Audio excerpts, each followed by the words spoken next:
Bismillahirrahmanirrahim. Assalamualaikum warahmatullahi wabarakatuh. Alhamdulillah. Alhamdulillahi rafi'id darajat wa ghafiriz zallat, al-'afwi 'anis sayyi'at wa muqilil 'asarat. Allahumma salli wa sallim ala sayyidina Muhammadin salatan tunjina biha min jami'il ahwali wal afat wa taqdi lana biha jami'al hajat wa tutahhiruna biha min jami'is sayyi'at wa tarfa'una biha indaka a'la darajat wa tuballighuna biha aqsal ghayat min jami'il khairati fil hayati wa ba'dal mamat wa ala alihi wa sahbihi wa sallim. Subhanaka la ilma lana illa ma 'allamtana innaka antal alimul hakim. Wa tub alaina ya maulana innaka antat tawwabur rahim. Rabbi shrah li sadri wa yassir li amri wahlul 'uqdatam min lisani yafqahu qawli wasaddid lisani wahdi qalbi bijahin nabi was sahbi wal ali. Dusturukum ya ahlal darki wa ya ahlal nawbati wa ya ahlal halli wal aqdi wa hum yumidduna wa yu'inuna nawaina ma nawahu aslafuna salihun. Allahumma adkhil niyatina fi niyatihim wa a'malana fi a'malihim wa maqasidana fi maqasidihim. Amin amin amin ya rabbal alamin. Ma'asyiral hadirin wal aba wal ummahat wa jami'it talabah rahimani wa rahimakumullah. Alhamdulillah, bersyukur kita kepada Allah Subhanahu wa ta'ala atas seluruh limpahan rahmatnya, segala bentuk taufik hidayahnya kepada kita. Dan semoga Allah Subhanahu wa ta'ala juga tidak hanya memberikan nikmat-nikmat ini saja kepada kita, Allah juga bimbing kita agar kita bisa mensyukuri segala nikmat-nikmatnya, sehingga nikmat yang Allah berikan tetap terjaga dan menjadi tambah berkah dan tambah banyak sampai ajal menjemput kita dalam keadaan husnul khatimah. Amin amin ya rabbal alamin. Ma'asyiral hadirin, sebagaimana biasa di setiap Ahad pekan ketiga kita membuka kajian kitab Muhammad sallallahu alaihi wasallam Al-Insanul Kamil. Kitab ini membahas tentang kepribadian Nabi sallallahu alaihi wasallam. Di pertemuan yang lalu kita sudah membahas tentang bagaimana perhatian Nabi sallallahu alaihi wasallam dengan tubuh beliau. Beliau membersihkan tubuhnya, merawat tubuhnya. Nah, di pertemuan kita kali ini pengarang kitab As-Sayyid Muhammad bin Alwi Al-Maliki membahas tentang i'tina'uhu bi sya'rihi. Perhatian Nabi sallallahu alaihi wasallam dengan rambut beliau dan bulu-bulu beliau, bulu janggut, kumis dan lain-lain. Sebelum kita masuk tentang pembahasan ini, alangkah baiknya kita bahas terlebih dahulu bagaimana sifat fisik rambut Rasulullah sallallahu alaihi wasallam. Di pertemuan-pertemuan yang lalu kita sudah pernah membahas bentuk wajah Nabi, hidung Nabi, mata Nabi, telinga Nabi sallallahu alaihi wasallam, tubuh Nabi. Tapi kita belum sempat membahas tentang bagaimana sifat rambut Nabi. Sifat rambut Nabi Sallallahu Alaihi Wasallam, baik rambut kepala ataupun bulu-bulu janggut kumis. Pertama, karena Sallallahu Alaihi Wasallam aswad syari. Rambut beliau itu hitam, indah, dan tidak ada rambut atau bulu yang berwarna putih atau beruban, kecuali di akhir-akhir hayat Nabi Sallallahu Alaihi Wasallam itu ada uban dan bilangannya sangat sedikit sekali. Sampai-sampai karena sedikit, disebutkan dalam riwayat Anas bin Malik bahwasanya Nabi Sallallahu Alaihi Wasallam tidak punya uban karena sangat sedikit. Nah, sebagian ulama menakwilkan hadis yang diriwayatkan oleh Sayyidina Anas bahwasanya Nabi Sallallahu Alaihi Wasallam tidak memiliki uban sama sekali. Maksudnya uban Nabi sangat sedikit, sampai-sampai seakan-akan tidak ada uban. Itu ditakwilkan riwayat Sayyidina Anas. Kenapa riwayat Sayyidina Anas bin Malik ditakwilkan? Karena banyak sekali riwayat-riwayat hadis dari para sahabat yang menyatakan ada sedikit rambut uban di rambut dan janggut Nabi Sallallahu Alaihi Wasallam. Berapa banyak?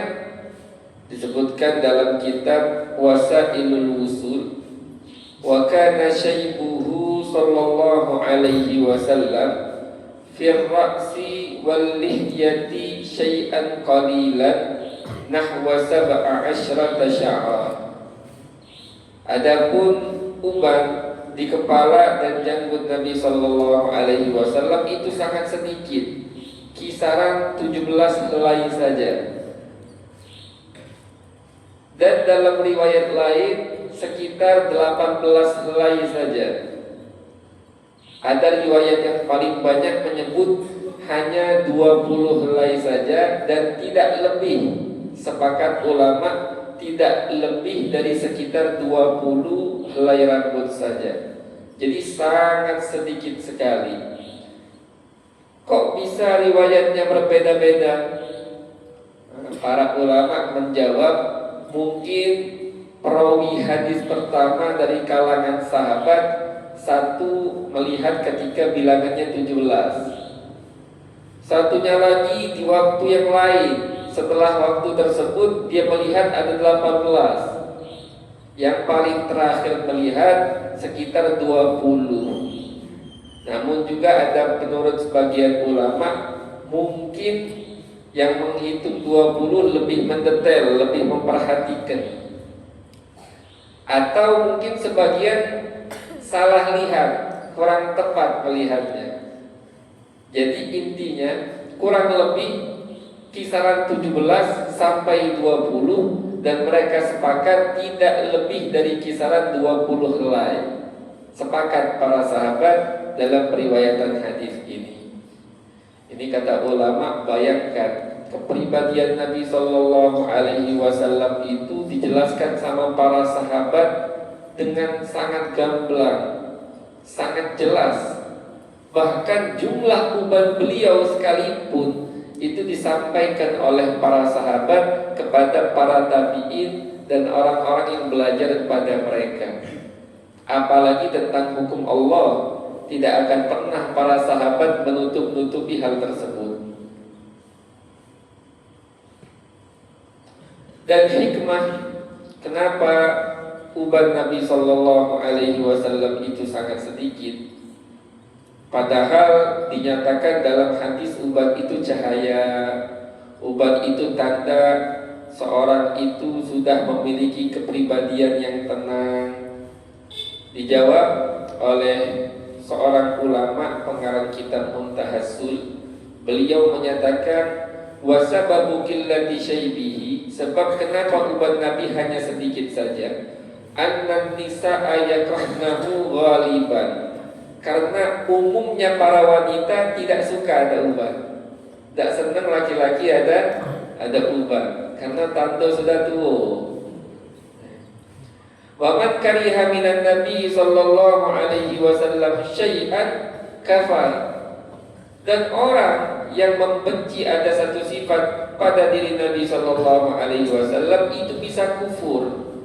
Makanya Allah Subhanahu wa taala jadikan uban Nabi sedikit, biar tidak ada dari kalangan wanita atau istri beliau yang kurang senang dengan salah satu sifat yang ada pada diri beliau.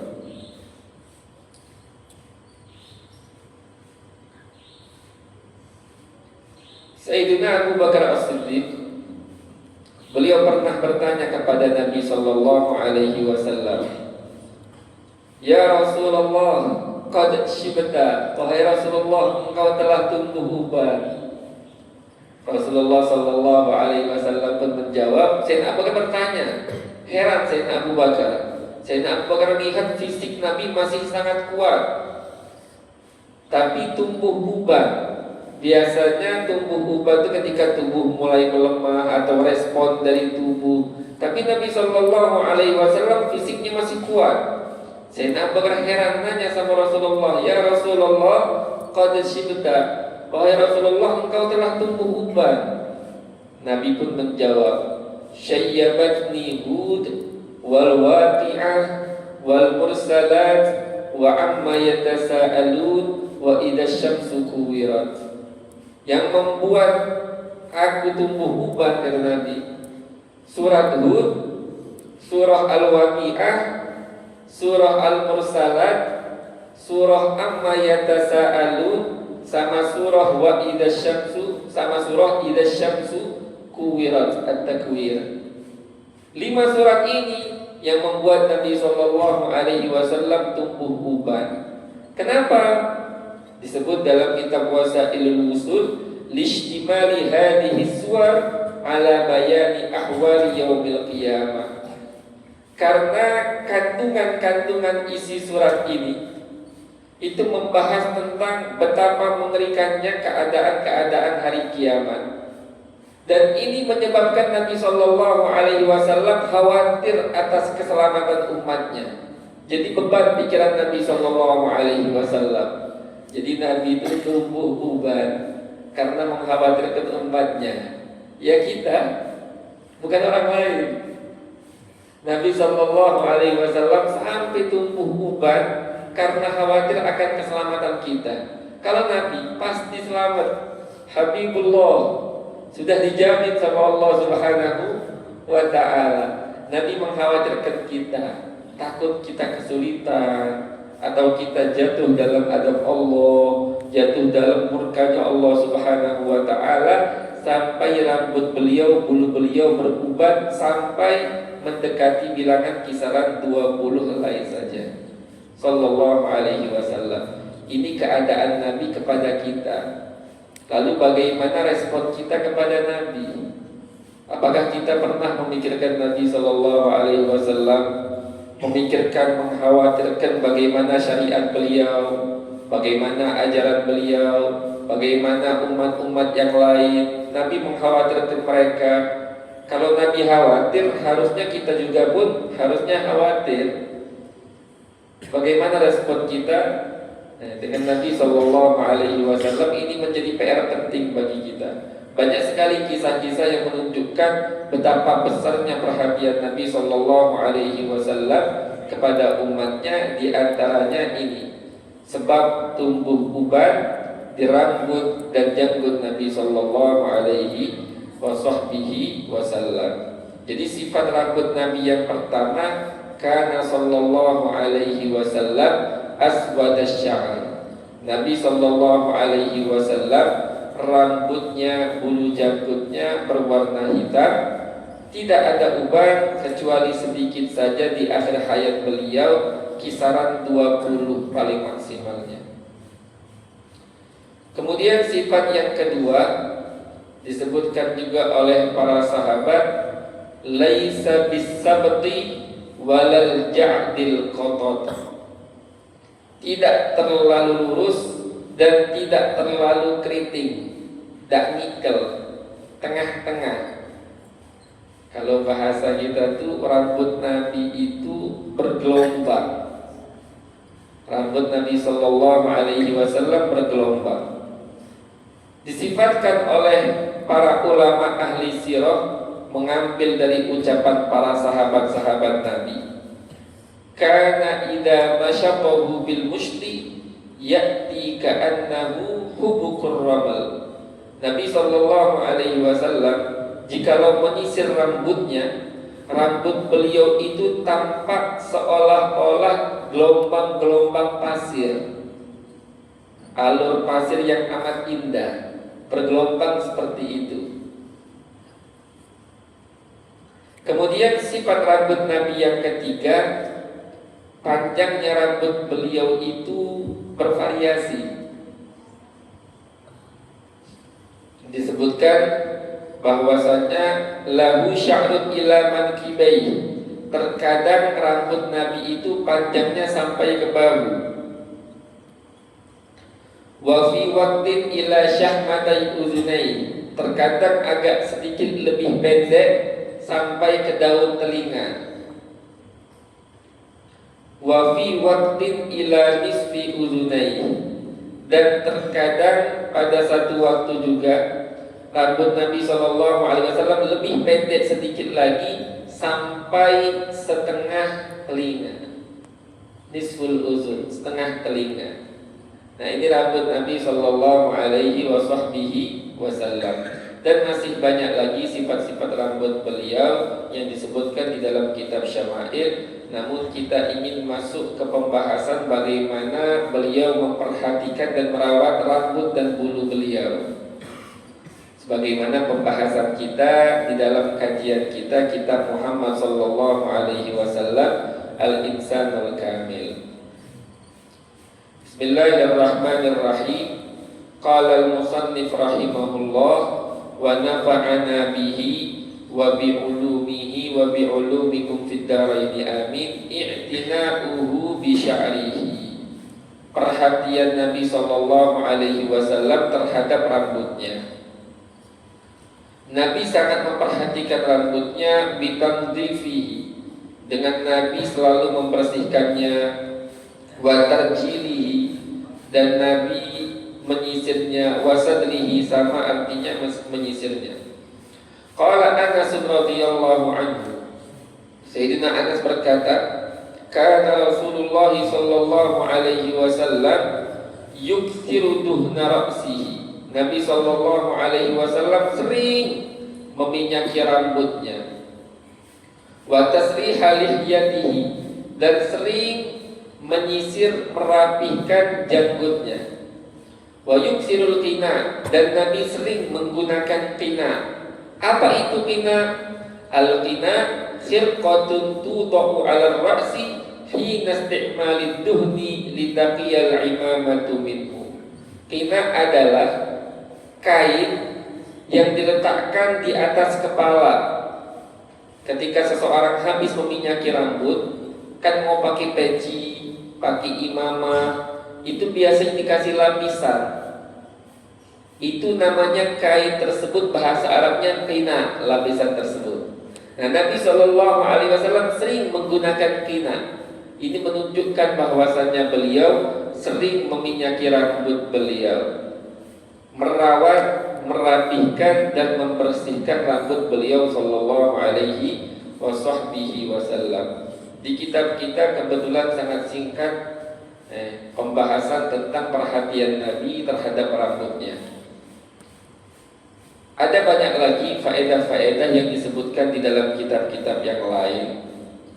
Yang pertama, Nabi memperhatikan rambutnya sebagaimana tadi sudah disampaikan. Nabi sering meminyaki rambut beliau.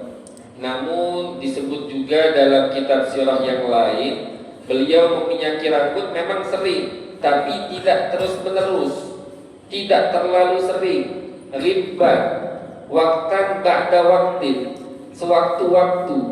Jikalau diperlukan diminyaki, diperlukan diminyaki, bukan tiap saat diminyaki, tidak sampai seperti itu.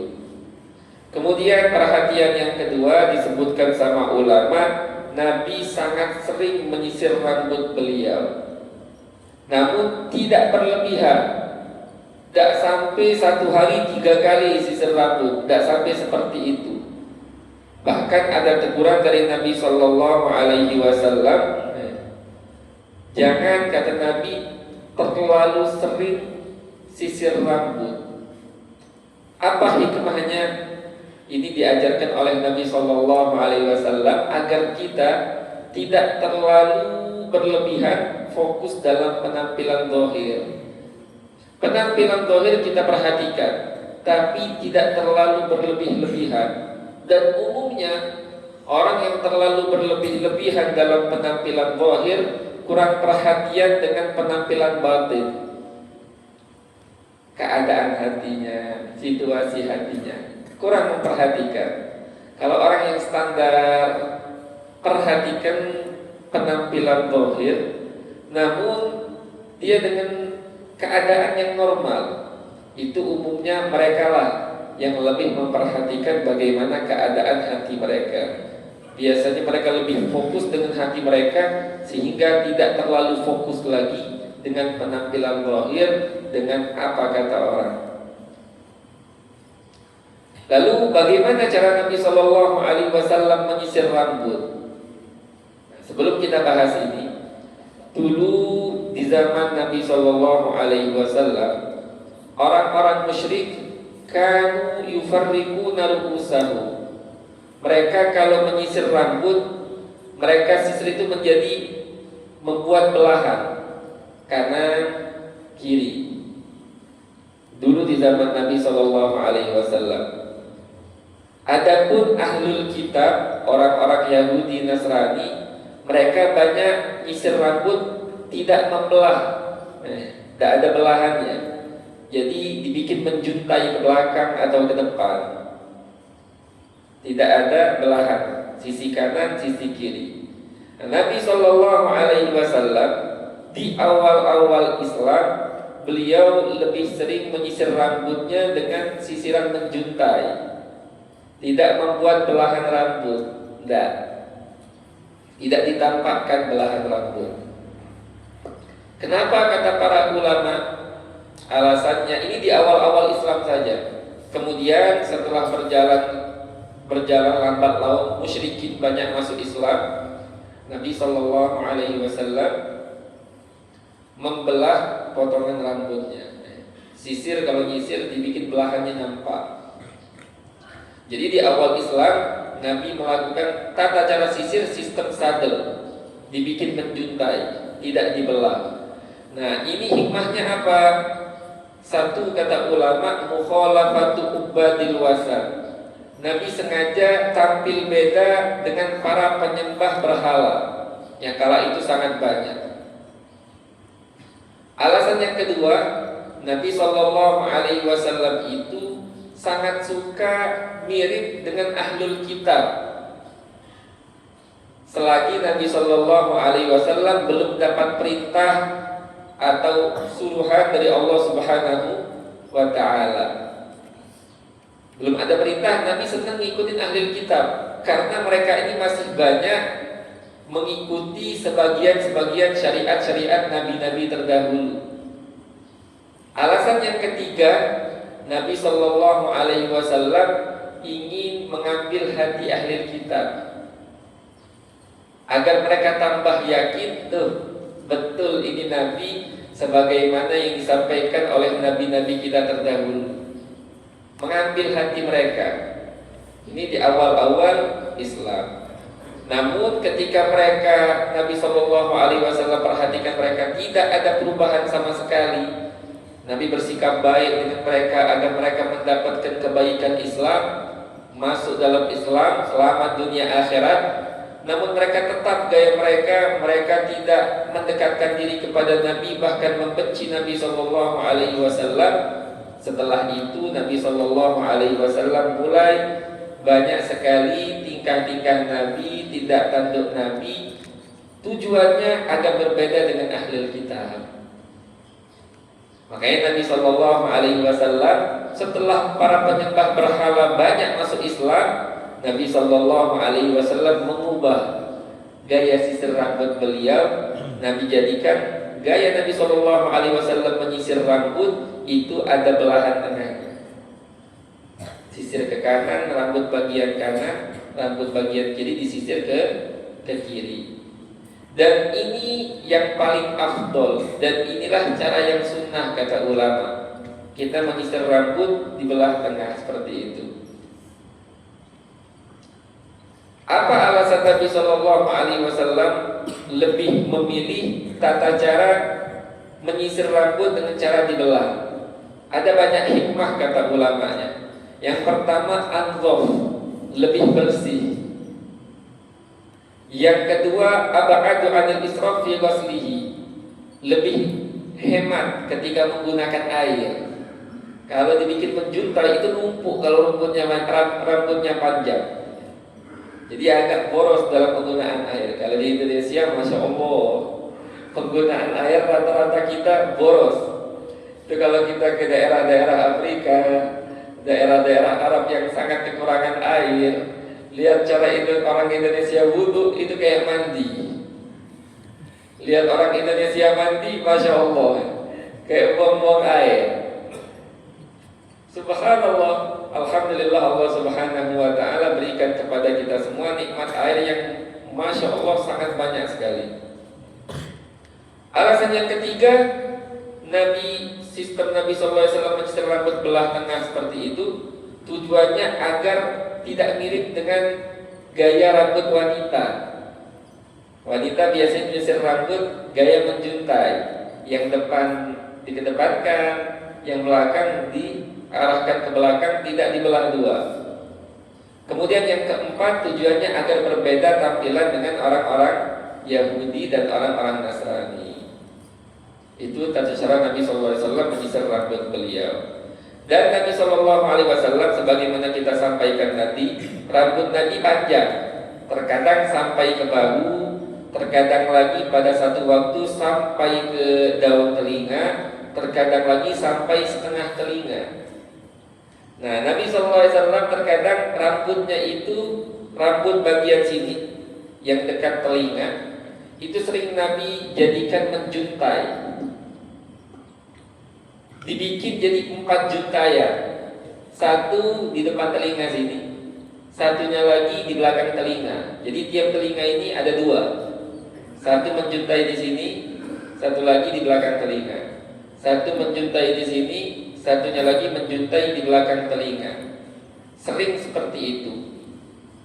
Namun terkadang Nabi jadikan juga seluruh rambutnya itu, juntayannya itu Nabi naikkan di atas telinganya. Semuanya di atas telinga Nabi kumpulkan. Sering juga dalam sesekali waktu Nabi SAW jadikan di belakang telinga semua. Dan juga Nabi SAW membersihkan rambut, diperhatikan kebersihan rambut. Bahkan Nabi memerintahkan para sahabat dan kita muslimin untuk memperhatikan rambut dan bulu-bulu kita. Rasulullah SAW bersabda, "Man kana lahu sya'run falyukrimhu." Barang siapa yang punya rambut, punya bulu, maka muliakanlah. Kata ulama, maksudnya bersihkanlah. Jangan dibiarkan kotor, jangan dibiarkan kusut, dirawat. Namun Nabi SAW juga melarang jangan sampai terlalu berlebih-lebihan. Itu kurang bagus, itu kurang baik. Nah, inilah bagaimana sifat rambut Nabi, insya Allah bisa difahami. Bagaimana Nabi SAW merawat rambutnya, bentuk rambut Nabi, ini penting. Kita mempelajari hal-hal seperti ini penting. Sayang seribu sayang, kita, begitu pula anak-anak muda atau anak-anak kita, sepupu kita, sahabat-sahabat kita, mereka lebih mengenal gaya rambut orang kafir. Lebih mengenal gaya rambut orang kafir. Oh, fulan pemain sepak bola, artis, gaya potongannya seperti ini, ada cengkoan sedikit di bagian sini, ada skin di sini, skin di situ. Hafal, Masya Allah. Oh, dia ini dulu pernah gaya rambutnya seperti ini. Kemudian di usia ini berganti style, ganti gayanya diganti rambutnya agak panjang, agak gini, agak gitu. Faham betul. Tapi tentang rambut Nabi Shallallahu Alaihi Wasallam tidak faham, tidak mengerti, bahkan tidak mencari tahu. Pemain sepak bola, anak-anak muda sekarang yang ngefans sama pemain sepak bola itu tahu sepatu yang dipakai merek apa, warnanya apa, terus sponsornya perusahaan mana, persis tahu siapa istrinya, siapa anaknya, kapan menikah. Masya Allah, tentang Nabi Shallallahu Alaihi Wasallam tidak paham dan tidak mencari tahu. Padahal mereka tidak menyelamatkan kita, gerak-gerik mereka bukan sunnah hukumnya untuk kita, namun lebih diperhatikan. Kenapa? Ada satu kaidah dalam kehidupan, jikalau kita tidak menyibukkan diri kita dengan hal-hal yang hak, dengan hal-hal yang baik, maka Allah akan menyibukkan kita dengan perkara-perkara yang batil, perkara-perkara yang kurang baik. Nah, ini perhatikan. Barang siapa yang sengaja dia menyontoh dalam gaya rambut, gaya hidup orang-orang kafir, itu hukumnya makruh, bahkan bisa menjadi haram. Nabi SAW mengancam dalam sebuah hadis, man tashabbaha biqaumin fahuwa minhum. Barang siapa yang menyerupai satu kaum, satu kelompok, maka orang tersebut masuk golongan mereka. Jikalau kita meniru gaya Nabi, gaya para sahabat, masuk rombongan Nabi dan rombongan para sahabat. Dan jikalau kita meniru rombongan atau gaya-gaya orang kafir, nasallallahu al-afiyah, kelak dikumpulkan atau dikategorikan bersama orang-orang kafir. Nah, sebagai penutup, tadi kami sampaikan bahwasanya rambut Nabi Shallallahu Alaihi Wasallam itu amat panjang. Apakah sebaiknya kita memanjangkan rambut atau memendekkan rambut saja? Memanjangkan rambut itu hukumnya sunnah, selagi tidak bakal menimbulkan fitnah, selagi belum menjadi syiar, simbol orang-orang nakal. Namun jikalau sudah menjadi simbol orang-orang nakal, sunnah tetap sunnah, tapi sebaiknya kita tutupi, karena sudah menjadi simbol orang-orang nakal, orang-orang tidak baik. Al-Habib Abdullah bin Alwi Al-Haddad, pengarang Ratib Haddad, wirid Ratib Haddad yang sering dibaca, itu beliau mengatakan setiap sunnah Nabi Shallallahu Alaihi Wasallam aku harap sudah kuamalkan semua. Kata beliau, setiap kali yang di kitab itu dicari apa saja sunnah Nabi, dikerjakan, kecuali satu sunnah belum sempat, belum mampu beliau amalkan. Apa? Memanjangkan rambut. Karena rambut Nabi Shallallahu Alaihi Wasallam panjang. Beliau ditanya, kenapa anda tidak panjangkan rambut? Itu tidak sulit. Beliau menjawab, karena di zaman saya sekarang ini, ini simbol banyak orang-orang nakal memanjangkan rambut. Aku khawatir seakan-akan ini bentuk support untuk mereka. Aku khawatir malah bikin bukan mirip dengan Nabi tujuannya, malah mirip dengan golongan mereka. Sampai Al-Habib Abdullah Al-Haddad sakit, di akhir hayatnya beliau sengaja memanjangkan rambut untuk mengamalkan sunnah, dan juga ini sudah tertutup. Beliau sudah tidak keluar lagi dari rumah, sangat jarang keluar dari rumah. Beliau panjangkan rambutnya di akhir hayat, dan subhanallah, tersampaikanlah satu sunnah yang belum sempat beliau amalkan. Nah, dari kisah ini menunjukkan apa? Orang-orang soleh betul-betul menjaga diri agar tidak mirip kebiasaan mereka dengan kebiasaan orang-orang kafir, ahli maksiat, atau orang-orang fasik. Ini menjadi pelajaran penting untuk kita. Semoga yang bisa kami sampaikan pada kesempatan kali ini bermanfaat untuk diri kami dan kita semua. Amin, amin, ya rabbal alamin. Bismillahirrahmanirrahim. Alhamdulillahi rabbil alamin. Allahumma salli wa sallim ala Sayyidina Muhammadin wa ala ali Sayyidina Muhammad. Ya Rabbana ta'arafna bi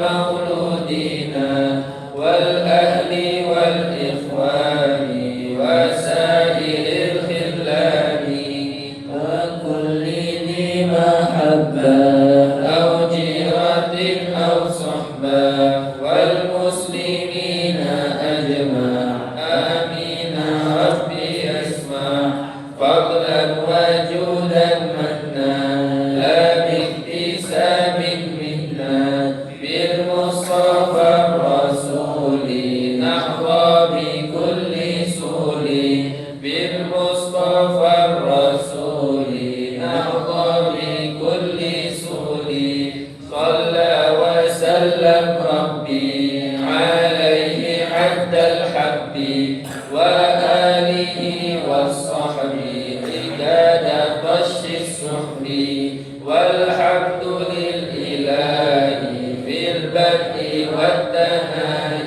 سبحانك اللهم وبحمدك أشهد أن لا إله إلا أنت أستغفرك وأتوب إليك وصلى الله على سيدنا محمد وعلى آله وصحبه وسلم والحمد لله رب العالمين. هكذا مني والعفو منكم. السلام عليكم ورحمة الله وبركاته.